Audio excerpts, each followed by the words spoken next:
A sloth, a donkey, and a curious human. Send a prompt and see what they're doing. One hits record with a question on his mind. Two brothers pick it up, see what they find. Corn takes his time, Herman's got the facts. Back and forth, they never hold back. My weird prompts, come on in, that's where we begin. My weird prompts, glad you're here. This episode was generated using artificial intelligence. Please verify facts. My Weird Prompts is a community-driven initiative exploring how AI can fuel curiosity and uncover the fascinating ways our world works. GPU compute for this podcast is generously provided by Modal. Learn more at modal.com. Have you ever watched a news report about a massive missile barrage and felt like something just did not add up? You see these videos of dozens, sometimes hundreds of drones or missiles lighting up the night sky, only to be systematically swatted out of the air by defense systems. To the casual observer, it looks like a staggering military failure. Why would anyone spend millions of dollars launching hardware they know is going to be intercepted before it even crosses the border? It is the ultimate paradox of modern kinetic warfare. If you measure success only by what blows up on the ground, then yes, it looks like a disaster. But if you change your metric to how much data you could harvest from the attempt, those failures start looking like high-value investments. My name is Herman Poppleberry, and I have been obsessing over the signal intelligence coming out of the region lately because the patterns are shifting in a way that most people are completely missing. Today's prompt from Daniel is about that very topic. He wants us to look back at the 12-day conflict between Israel and Iran from last summer and analyze it not as a standalone war, but as a massive diagnostic exercise.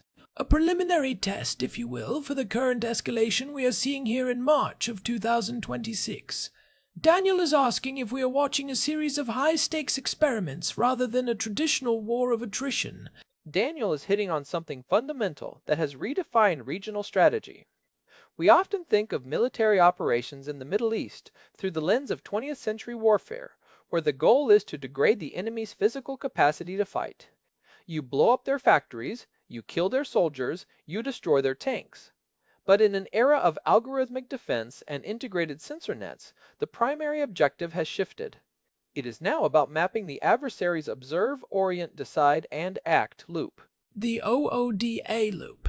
We have talked about that before, but usually in the context of individual pilot dogfights or quick tactical decisions. You are saying this applies to the entire national defense architecture of a country like Israel? Every layer of it.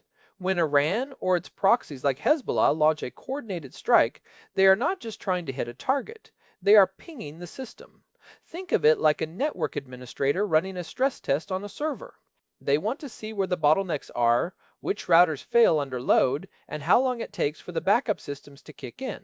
That nearly 2-week engagement was the largest stress test we have ever seen. It was a diagnostic exercise designed to peel back the curtain on the most sophisticated air defense network on the planet. It is a cold way to look at it, but it makes a lot of technical sense. If I am the attacker, I am not just looking at whether my drone hit the building. I am looking at which specific radar array picked it up first. I am looking at the latency between the radar detection and the launch of the interceptor. But Herman, how do you actually get that data back if the drone is blown to bits? That is where the sophistication comes in. These are not just dumb suicide drones, they are flying sensor packages. Even the cheap ones are often equipped with basic radio frequency seekers that can log the handshake of a targeting radar. They stream that telemetry back in real time via satellite links or high-altitude relay drones. So, even as the drone is being vaporized by a tamer interceptor, it has already sent the exact GPS coordinates and the frequency of the radar that killed it back to a server in Tehran. So the failure is actually the point of the mission. You are paying for a data point with a piece of hardware. That is right. And when you saturate an airspace with a mix of low-cost decoys and high-end cruise missiles, you force the defense systems into what we call high-fidelity mode. Under normal conditions, a radar system might use certain power-saving or frequency-hopping patterns to stay efficient and hidden. It is trying to be quiet while still watching the sky. But when the sky is full of threats, those systems have to go full throttle. They reveal their exact operating frequencies, their pulse repetition intervals, and their engagement limits. They have to scream electronically to keep up with the volume of targets. So by sacrificing a few dozen cheap Shahed drones, Iran gets a high-resolution map of the Israeli electronic warfare landscape. They see how the Iron Dome communicates with David's sling. They see the handoff points between short-range and medium-range interceptors. That is the heart of the arsenal paradox we discussed back in episode 1131. Even if the Israel Defense Forces successfully intercept 99% of the incoming threats, they are paying for that success with information. They are showing the enemy exactly how their magical shield works. And once you know how the shield works, you can start designing the sword that bypasses it. In that episode, we focused on the logistics of how Hezbollah keeps the magazines full, but the other side of that coin is the information attrition. You aren't just running out of missiles, you are running out of secrets. I recall that episode, but I did not realize how much that tied into this diagnostic phase. It is like they are playing a game of poker, where one side is forced to show their hand every time the other side makes a small bet. Hasn't reconnaissance in force been a thing since the dawn of time? The concept isn't new, but the resolution is. In the past, reconnaissance in force was about finding where the enemy's physical lines were thin. You would send a company of tanks to poke a hole and see how the enemy reacted. You were looking for a gap in the fence. In 2026, we are talking about algorithmic probing. The data being gathered is not just about where the soldiers are, it is about the software logic governing the response. We are looking for a gap in the code. Give me a concrete example of that from last summer's clash. What did they actually learn that they are using right now in this March escalation? One of the most telling moments was the synchronized drone swarms that approached from 3 different vectors simultaneously. They used different altitudes and speeds. Some were slow, loud, and easy to track, essentially electronic loudmouths. Others were low profile and followed terrain, hugging the valleys. By analyzing which ones were prioritized by the Israeli automated target acquisition systems, the Iranians could reverse engineer the threat scoring algorithm. They learned that the system was programmed to ignore certain types of slow-moving signatures in favor of faster ones, even if the slow ones were actually carrying larger payloads. That is unsettling. In effect, you are teaching the enemy's AI how to lie to you. If you know the algorithm's blind spots, you can hide your real threat inside a noise profile that the defense system is trained to deprioritize. It is like a magician's sleight of hand, but with high explosives. You have identified the technical mechanism at play. The feedback loop is almost instantaneous now. In the old days, you would gather intelligence, send it back to headquarters, analyze it over months, and then adjust your strategy for the next year. Now, the telemetry from those drones is being fed into a digital twin of the Israeli defense network. They have a virtual replica of the Iron Dome running in a data center, and every time a real-world intercept happens, they update the model. Which brings us to the debris. I saw a lot of chatter last year about how the Israel Defense Forces were being very careful about where the intercepted pieces fell. I thought that was just about preventing civilian injuries on the ground. That is the official line, but the intelligence reality is much more intense. If an Iranian drone is intercepted by a Tamir missile and the wreckage falls into an area where it can be recovered by proxies, that is a gold mine. They can look at the shrapnel patterns on the drone's hull to determine the blast radius and the effectiveness of the interceptor's warhead. They can see if their own electronic countermeasures were starting to work before the impact. They can even look for traces of the interceptor's seeker head. It is a constant game of move and countermove. It makes me think about the historical precedents. You mentioned this isn't entirely new. If we look back at something like the 1973 Yom Kippur War, did we see these kinds of probes back then? We did, and it is the perfect historical parallel, particularly in the realm of surface-to-air missiles. Before the main conflict broke out, there were numerous skirmishes along the Suez Canal during the War of Attrition. The Egyptians and Syrians were using Soviet-made SA-6 gainful missiles, which were a total mystery to the Israeli Air Force at the time. They would engage Israeli jets in small numbers, not necessarily to start a war, but to see how the Israeli electronic jamming pods reacted. And the Israelis had to respond. They had no choice. If someone shoots a missile at you, you have to defend yourself. You can't just sit there and get hit to protect your secrets. But every time an Israeli pilot flipped his jamming switch, the Soviet sensors on the ground were recording the frequency. They were mapping the electronic order of battle. By the time the full-scale war started in October of '73, the Egyptians knew exactly how to bypass those specific jamming frequencies. It led to some of the heaviest losses in the history of the Israeli Air Force in those first few days. They thought they had a technological shield, but the shield had been learned by the enemy. So the 12-day conflict was basically the digital version of those Suez Canal skirmishes. But instead of just frequency jamming, we are talking about entire integrated defense networks, satellite links, and AI-driven command and control. The scale is what makes it different. We are seeing what I call data-driven attrition. The goal isn't to run the enemy out of missiles, although that is a side effect. The goal is to run them out of secrets. Once your entire defensive architecture has been mapped and simulated in a virtual model back in Tehran, your physical advantage starts to evaporate.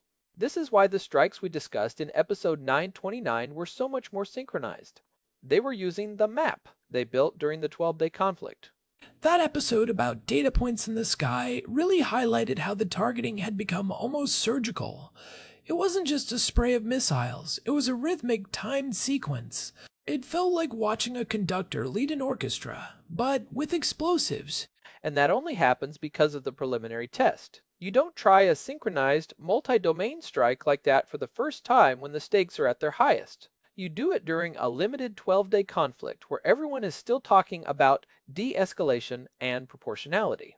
While the diplomats are arguing at the United Nations, the engineers are looking at the telemetry and saying, okay, the radar at this specific site has a 4-second blind spot when it switches from search to track mode. We can exploit that. It changes the way you look at every headline. Hezbollah launches 10 rockets, all intercepted. Most people read that and think Hezbollah is weak. But you are saying that might have been a highly successful mission for them, because they just forced a specific radar battery to reveal its location or its reload time. Often, the most successful missions from an intelligence perspective are the ones that look like total failures on the evening news. If I want to know if the Israel Defense Forces have updated the software on their Arrow 3 interceptors, I am going to launch something that specifically triggers that system. I don't care if it hits. I just want to see the flight profile of the interceptor. If it maneuvers differently than it did 6 months ago, I know they have patched the software, and I need to go back to the drawing board. This is where I have to ask about the human element, though. We are talking about this like it is a giant chess game, but people are dying in these probes. Does the leadership on both sides view their own soldiers and hardware as just data points? In a strategic sense, yes. Especially within the framework of the IRGC doctrine, they have a very long-term view.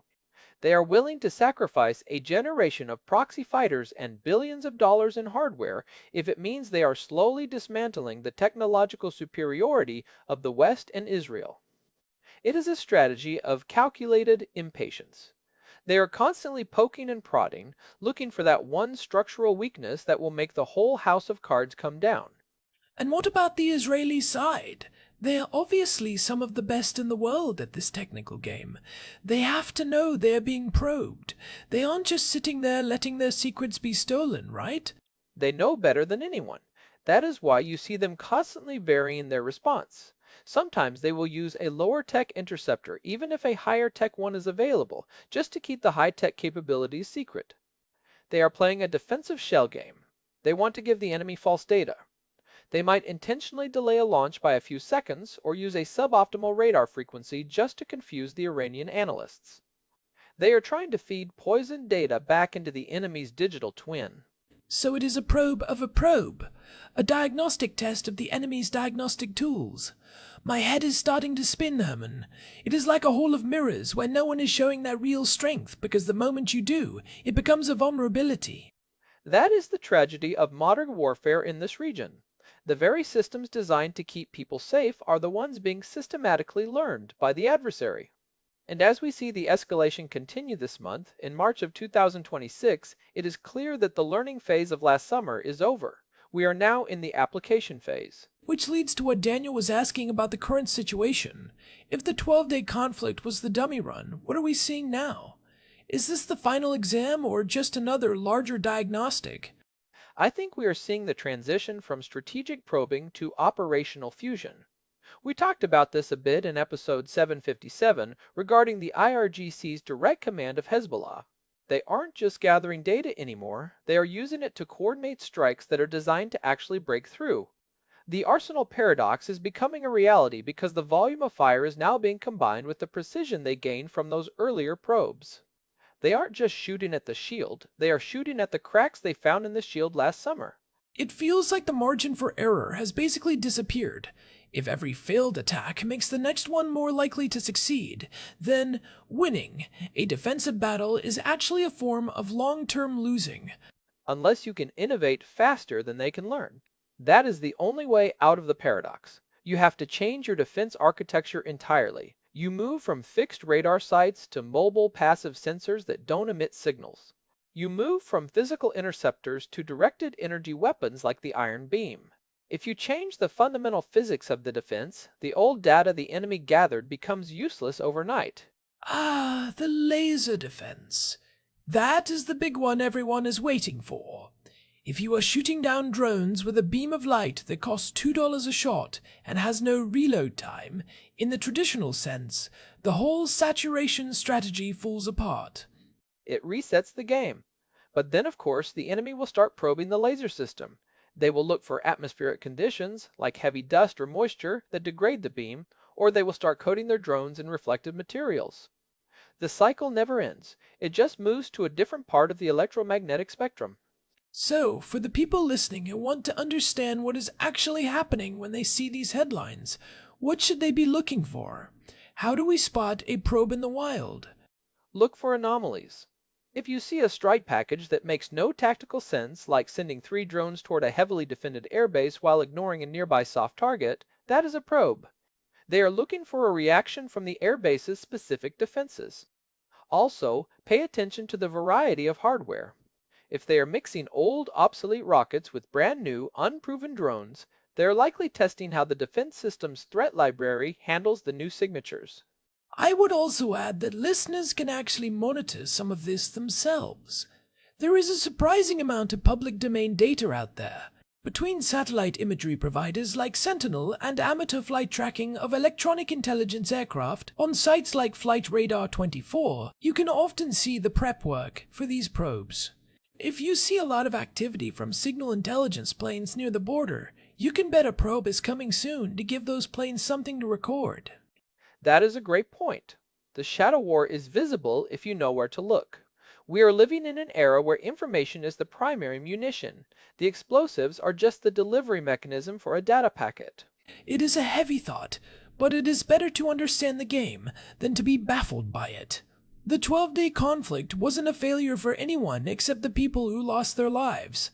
For the strategists in Tehran and Tel Aviv, it was a masterclass in modern electronic warfare. And as we move forward through 2026, the data gathered last summer is going to dictate the terms of every engagement. The dummy run is over. We are now seeing the results of those experiments play out in real time, and the sophistication is unlike anything we have seen in military history. Well, I think that is a good place to wrap up the core of this discussion. It is a lot to process, but it reframes everything Daniel's prompt was getting at. Looking at the broader picture, what can people actually take away from this? The biggest takeaway is that in any complex system, whether it is a national defense net or a corporate cybersecurity framework, your successful defenses are your biggest information leaks. Every time you stop an attack, you are telling the attacker how you did it. You have to build evolution into your systems. If your defense is static, it is already dead, it just doesn't know it yet. And for the armchair generals among us, the lesson is to stop looking at the scoreboard of intercepted versus hit. That is a 20th century metric. The 21st century metric is, what did they learn and how fast can they apply it? If you can't answer that, you don't know who is winning. I would also encourage people to go back and listen to episode 1131 on the Arsenal paradox if they want the deeper dive on the logistics side. It really complements this idea of information as attrition. Definitely. Well, this has been an intense one. I am going to be looking at those intercepted headlines very differently from now on. As you should. The sky is full of data points. Corn. We just have to be nerdy enough to count them. Guilty as charged. Thanks for the deep dive, Herman, and thanks to everyone for sticking with us through the technical weeds. It is where the most interesting stuff grows. That's a very Herman thing to say. All right, let's get out of here. big thanks to our producer, Hilbert Flumingtop, for keeping the gears turning behind the scenes. And a huge thank you to Modal for providing the GPU credits that power the generation of this show. We couldn't do this without that kind of specialized compute. This has been My Weird Prompts. If you found this analysis helpful, or if it changed the way you look at the news, we would really appreciate it if you could leave us a review on Apple Podcasts or Spotify. It genuinely helps other people find the show and join these deep dives. You can also find us at myweirdprompts.com for the full archive and all the ways to subscribe. We will be back soon with more of Daniel's prompts. Until then, stay curious. And keep an eye on the telemetry. Goodbye. See ya.